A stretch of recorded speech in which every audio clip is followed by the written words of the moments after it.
साला আমাকে কাটবি? আরে বাপ রে, এত বড় মশা! হ্যাঁ, আরে আমাকে বাঁচাও! আরে বাপ রে, বল বেটে বাঁচাও! আরে কেউ বাঁচাও! ব্রেকিং নিউজ, শহরের ভিতরে বড় বড় মশার আক্রমণ করছে আর বড় বড় মশার সব মানুষদের ধরে নিয়ে যাচ্ছে। বাঁচতে চাইলে ঘর থেকে কেউ বের হইও না। ভাইয়া ভাইয়া আমাকে বাঁচাও, আমাকে মশা ধরে নিয়ে গেল।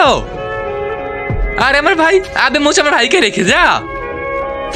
আবে মশা আমার ভাইকে নিয়ে যাস না, ছেড়ে দাও আমাকে। ছেড়ে দাও আমাকে শেষ করো না, ছেড়ে দাও।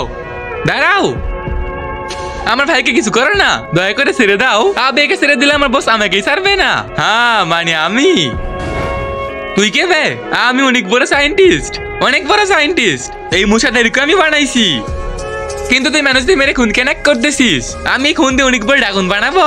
ওই ড্রাগন সব জীব জন্তুকে শেষ করে দিবে, তারপরে রাজ্যে আমি রাজ করবো। ওরে বাপ, এ তো অনেক খতরনাক। এখন আমি কি করব? হ্যাঁ, তুমি পুরো দুনিয়াতে একাকী রাজ করবে। হ্যাঁ, তার মানে কাউকে জিন্দা রাখবে না। হ্যাঁ, আমাকেও মারবে। হ্যাঁ, এই গিফটের ভিতরে দুনিয়ার সবচেয়ে সুন্দর জিনিস আছে। এই ছবিটা যদি আপনার কাছে সুন্দর মনে হয় তাহলে ভিডিওতে একটা লাইক করে চ্যানেলটা সাবস্ক্রাইব করে দাও আর কমেন্টে আল্লাহ লিখে দিও। এই মশাদেরও মারবে।